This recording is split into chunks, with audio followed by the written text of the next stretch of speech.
Hi, this is Alec Mercer with Channel 15 News to bring you insightful and intelligent media. Today, our conversation is directed towards the flexibility of college students' coursework and whether or not having more or less fluidity in their classwork or their class schedule is beneficial to their learning. So with me, I have Professor Lugo and Professor Skolnick, and they both happen to work here at Indiana University, and they have opposing views on today's topic. So to start, what is your stance on the extent to which declared college majors should dictate the coursework of students on an individual basis? Thank you, Alec. I believe that students need the opportunity to expand their horizons and knowledge in all different directions. Students are paying thousands of dollars to attend such prestigious universities and should be able to dictate their own education. If a student wants to stick to a certain subject of learning, then so be it. However, if said student should not be required to take so many classes that they are unable to fit in classes of their choice on other topics. This limits students' ability to grow as individuals and expand their knowledge in more ways than one. Contrary to Skolnick, I believe that majors are a great guideline for students so that their studies can be focused in a particular field. This allows students to be useful in the workforce as specialists, whereas if you have a less structured education, then students are more stretched out. Okay, so because of your stance, which is in favor of a more structured education, how do you respond when people say that the structure is restricting to students' ability to enjoy their education or hinders their ability to grow as an individual? First, I would like to emphasize the importance of students picking a major that best suits them. Sure, it's fine to take a couple exploratory classes in your first semester or so, but that should lead to them finding a niche, which will correspond then with a perfect major. Choosing that major allows for students to enjoy what they study and then enjoy their future careers. So, Professor Skolnick, what is your response to people when they tell you that a less structured education leads to failure and distractions because of the overwhelming amount of freedom given to the students? I believe that going to a university or college is not all about grades or requirements. It's about learning. Students should be there to grow and mature, and while taking classes that do not interest them, they will not have the incentive and motivation to care and become a deeper learner.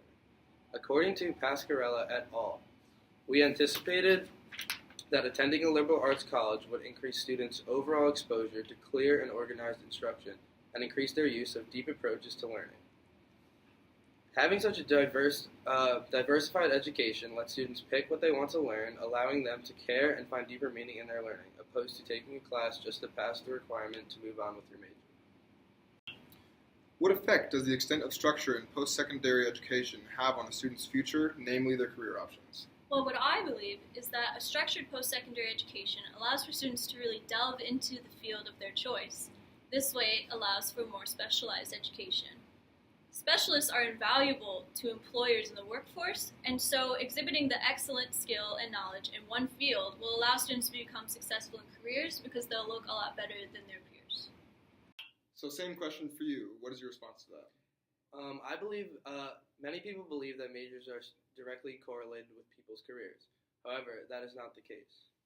According to Salinga, college officials, of course, think that the specific discipline students pursue matters little to their ultimate success because so many people end up working in fields unrelated to their college major. Another example of this is my father, who majored in psych in college and is now the partner at his law firm, completely unrelated. People in the same studies continue to show that major and career are insignificantly related. People in the same major after graduation end up going all different places. Therefore, majors should not be such a deep focus, as should diversifying one's education. Wow, great debate, professors, and thank you, the audience, for watching this debate over what works better for students. Now, we go to the field, where we ask people just like you about a system that Stanford University Institute of Design tried, where instead of declaring a major, they declare a mission statement, which allows for students to explore more of their options and bring purpose to their education with opportunities to explore.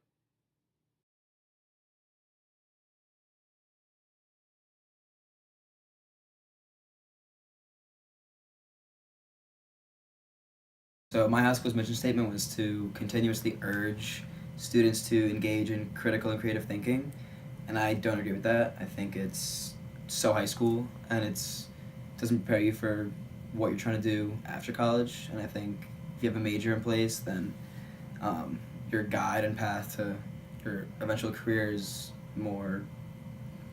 better like suited for your education. I believe that a mission statement is better than having a major because when you take a major, you have to take specific classes, and say I decide to drop that major and take on a new one, I have to do a whole new ream of different classes, and then none of the classes I took count. And I think a mission statement is better because you have more opportunity, you have broader classes you can take, and then once you figure out what you actually want, then you can decide and move forward from there. I think it'd work because it allows students to have more freedom with their classes and pick which ones they wanted to take. I think it'll work because as a biotech major, I'd be able to have more freedom by picking my classes, and I'd be able to move more away from science classes, and it'll kind of help me out get a feel for everything instead of just one thing.